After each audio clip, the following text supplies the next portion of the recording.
মধ্যপ্রাচ্যের শান্তি স্থাপনে ১৯৭৯ সালের ২৬শে মার্চ শান্তি চুক্তি সই করে মিশর ও ইসরায়েল। এতদিন পর এসে মিশরকে শান্তি চুক্তি লঙ্ঘনের জন্য অভিযুক্ত করেছেন কায়রোতে নিযুক্ত ইসরায়েলের সাবেক রাষ্ট্রদূত ডেভিড গভরিন। ইসরায়েলি একটি গণমাধ্যমকে দেয়া সাক্ষাৎকারে এই অভিযোগ করার সময় তিনি একই সঙ্গে মিশরের সামরিক শক্তি সম্পর্কে তেল আবিবকে সতর্ক করেন। মিশর সামরিক শক্তি বাড়াতে উল্লেখযোগ্য অর্থ খরচ করেছে এবং এই সামরিক কৌশল শান্তি চুক্তির লঙ্ঘন বলেও দাবি জানান গভরিন অভিযোগ করে বলেন, সন্ত্রাসবাদ মোকাবেলার বরাত দিয়ে সিনাইয়ে বিপুল সংখ্যক সামরিক সদস্য মোতায়েন করেছে মিশর।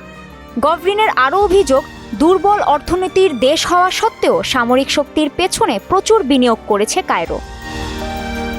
সুয়েজ খালের পূর্বে সামরিক ও বেসামরিক অবকাঠামো নির্মাণে বিপুল পরিমাণ বিনিয়োগ রয়েছে মিশরের। ইসরায়েলকে অবশ্যই দেশটির সামরিক সক্ষমতা বিবেচনায় নিতে হবে বলেও সতর্ক করেন গভরিন। মধ্যপ্রাচ্যে শান্তি স্থাপনে ১৯৭৯ সালের ঐতিহাসিক শান্তি চুক্তি করে মিশর ও ইসরায়েল। যুক্তরাষ্ট্রের মধ্যস্থতায় ওয়াশিংটনে সই হয় শান্তি চুক্তিটি। হাত মেলান মিশর ও ইসরায়েলের নেতারা।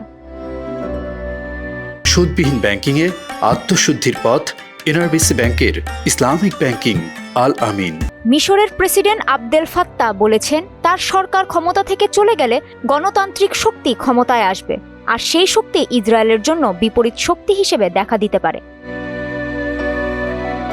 কাজী শাহরিন, মোহনা ডিজিটাল।